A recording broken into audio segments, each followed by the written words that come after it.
It's Steve, musing from my mountain here in Taney County, Missouri, near Branson, Missouri. In a recent video that I didn't post on my YouTube page, but I did post it on Facebook, I relayed that I'd misplaced a jacket. Didn't think much of it.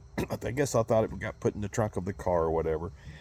And then, I found out the hard way. No, I must have left it somewhere, or more likely, it got stolen out of the back seat of the car because they ultimately found my little pocket wallet in the pocket up here. They had my driver's license and my credit cards and my bank cards and this and that and the other. And boy, did they have an enjoyable weekend last weekend. Now, I'm leaving this message on Memorial Day, so I'm going back about 9 days.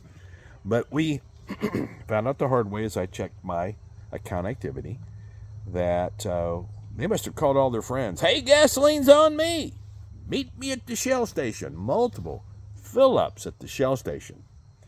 Multiple dining out at Steak and Shake. So much they must not be healthy people. They just eat repeatedly at Steak and Shake. I know this because I paid the bill. So glad I could help them that way.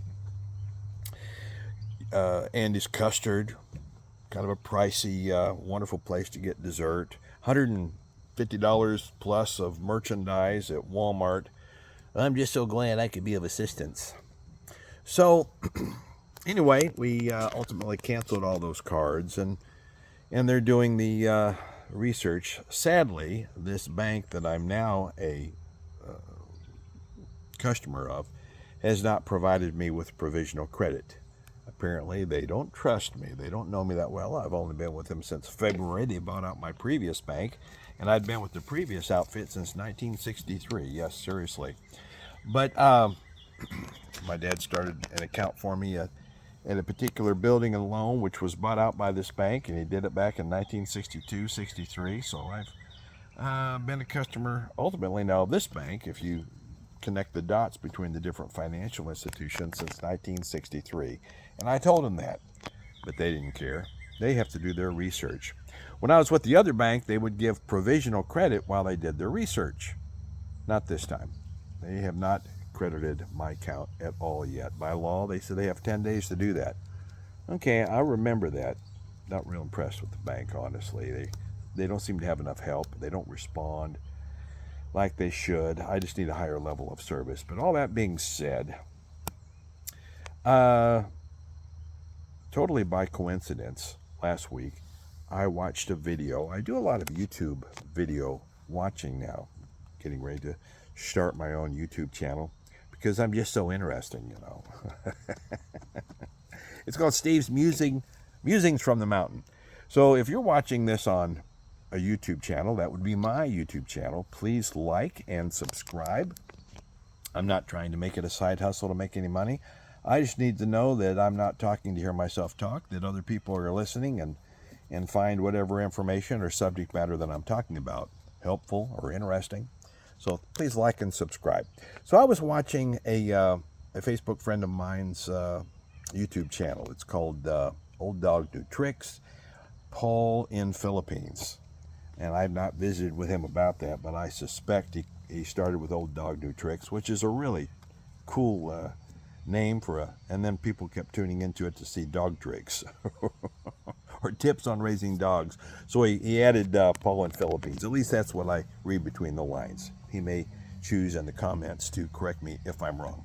But totally coincidentally, he did a video with an attorney from Australia. Now, I will tell you, Paul in Philippines, Old Dog New Tricks, he's in for about 7 years, something like that. He's lived in Philippines. He's a California boy who worked decades in Las Vegas in the automobile industry and the finance part of that automobile sales industry. And he ultimately went to Philippines because, well, he could get more bang for his buck there. And he went, and he has a whole lot of videos comparing his life here with there and how he's adjusted and how he's learned things. And he has videos that are, several years old, and it's interesting to watch his old videos and his new videos because not only does he look happier, he looks healthier. He's lost weight, and now he's married, happily married, and helped his wife get a YouTube channel and this and that and the other. Anyway, why am I bringing this up? Because he did an interview with an Australian attorney last week. This Australian attorney, I wish I could remember the name of the video, but it's a recent one, something about fraud and bad guys and Breaking Bad in Philippines, something. But he interviewed this very interesting attorney from Australia. That's what he did for work in that particular country, not this country. He does a lot of research from his office, has on occasion had to go to court, but mostly I think it was investigative and research. And, I don't pretend to know anything about the law profession in Australia, but I know it's a bit different than the United States. He also has a special interest in doing research on an island, is it Turtle Island? I think is the way the name of the island is actually translated. But there have been murders there, unsolved murders, and people go there because, they sell trips there, and then they don't come back. This has been going on for years. So anyway, he was kind of an interesting person to interview. Now, why am I bringing all that up when we're talking about me paying for other people's tanks of gas, and dinner at Steak and Shake, and dessert at the custard place? And here's why. Because Paul, as part of the interview with this attorney in Australia, relayed a personal situation, personal experience happened to his dad. The fraudsters, the bad guys, they tend to target we old folks. Yes, I'll be 64 my next birthday. I hate to think of myself as that age, but I'm losing the hair now, and given my energy level, it's hard to deny the fact that the clock is ticking. I don't get near as much stuff done around here, although I'm sitting on my zero-turn mower here. I have fixed the flat tire, and we've mowed the grass since my last video. But anyway, he relayed a personal experience that happened to his father as he was getting ready to come to the Philippines, and he went to the Philippines at about age 62. He and his father went on a Canadian fishing trip, like one last outing with his dad. His dad is like 91 or 92 at the time. Really spry fella, and he's still alive. He's 99 now, by the way. He's still alive. But at that time, back when the old man was 91 or 92, he still had kept his real estate broker's license and did a few deals every year, and had been, I gather, successful. By the way, Paul's mom and dad are both alive. Good for him. He's got good genes. So they went on this fishing trip up in Canada. And his dad, who's 80% deaf, gets a call on his cell phone. And, there's a man on the other end. Now, keep in mind, the old guy is about 80% deaf, according to Paul. The guy on the other phone said, "Hey, Dick," that was the father's name. "Hey, this is your friend Harley." "Yeah, Harley, what's up?" "Well, life's not going very good for me." "Well, what's going on? How can I help?" "Well, I rarely drink, but I did have a few drinks, and I've got pulled over." And basically he relayed a story that he had been arrested and had to get an attorney, and he was there at the police station. He didn't want his wife to know. He says, "You know how Loretta is," whatever the wife's name was, of Harley. And it kind of surprised Dick, Paul's dad, because Harley was not an alcoholic and not known to party, really. But also Harley was a multi-millionaire. And so when the voice on the other end of the phone says, "Dick, I'm good for it," and Dick says, "I know you're good for it, Harley." So he gathered his all the available cash that he had, that was liquid, that he get his hands on. Basically, Paul described it as, "This is my dad's working capital. This is like survival money." It must have had some other investments or whatever, but this is all the cash the old man had, and he wired it or sent it in some fashion to this person on the other end of the phone. Now, you know where this is going. The person on the other end of the phone was not Harley. The person on the other end of the phone was someone who knew Dick and knew Harley and could provide enough personal information about their relationship and wife and blah, blah, blah, where he was very believable. Perhaps he also knew how what Harley's voice was like and was imitating it. And it was an easy job since the old man was 80% deaf, according to Paul.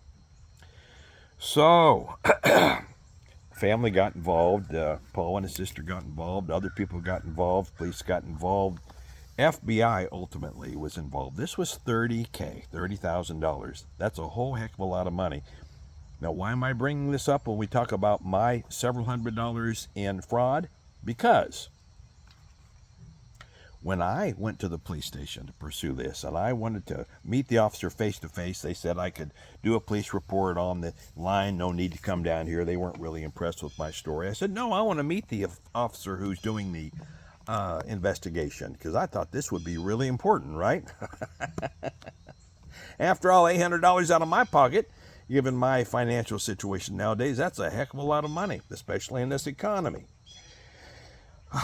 So I went there, I met the officer, he gave me his card, he gave me a case number, gave me the papers to fill out the old school way, which I did. And I had already done some research with the bank. I could tell them what times of day the transactions occurred, and even like at Walmart, what register it was, what terminal was used at the Shell station. I mean, I had a lot of the detective work done already and made available to the police. The policeman says, okay, this is your case number, there's my card. If you come up with other information, let me know. But I'll be honest with you, Steve, we're probably not going to spend any time on this. And I'm thinking, my God, this is $800 by the time you figure all the bank charges and stuff, because they drained my account and then went down into the overdraft privilege I have, which the bank doesn't do that because they like me. They do that because they can charge fees. So banks are looking to survive, and if they can make some cash by charging people fees, they do it. That's in the news a lot right now. So given the money that they took from me as well as all the fees, now my account's negative, hundreds of dollars. And I looked at the officer, I said, you're not going to work on this? You're not going to give us your time? Oh, no, I'm not saying that. The officer's really nice. He says, oh, I'm not saying that at all. You have a case number, you filed a report, but I'm just saying that in all seriousness, this is only a few $100s, and I won't be able, they won't let me to allocate a lot of hours toward the detective work to solve this. And I said, man, Walmart, they've got cameras. Perhaps the Shell station has cameras. A little harder at Steak and Shake, but they might have cameras. It's probably impossible at the yogurt place, because that's probably was done at a drive-through. But it was possible. I said, we can see who did this, right? Because I want to know who's been spending my money. He says, well, you filed the report, you have a case number, here's my card if you have more information, and we'll see what happens. So they filed it. I don't think because they had a case number, they round-canned filed it, but I'm certain they haven't spent a whole lot of time on it. So, after all, it was only a few $100s. Now let's go back to Paul's story, because there is a correlation. And again, I don't know that Paul watched my Facebook video where I relayed my a personal experience. He'd had another recent, his personal experience with a associate over there in Philippines, another American who had presented himself incredibly dishonestly. And I think that may have been the catalyst for him doing this video about fraud and deceit and bad guys and Breaking Bad in the Philippines. Here's where I'm going with this. He talked to he and the family, the father, the 91, 92-year-old dad, and I assume his mom was involved. I assume he didn't mention that, but the sister was involved, Paul was involved, the friends were involved, and they're trying to help the old man because he lost $30,000. And I'm thinking, wow, that's like 30 or 40 more times than I lost. I bet they got attention. Nope. Paul relays in his video that he got the FBI involved, and I don't know if it was the police or the FBI or who actually that told him that. But he said, you've got to have a loss in the millions of dollars before we'll allocate any hours to working on this. It's unfortunate. These bad guys do target senior citizens. And they apparently knew that your dad had a hearing deficit, so they felt comfortable that they could imitate Harley's voice and pretend it was Harley. They knew Harley had money and had credibility with the old man. So the old man because he appreciated the friendship he had with Harley, he lost $30K. And they gave Paul and that family the same story that I got.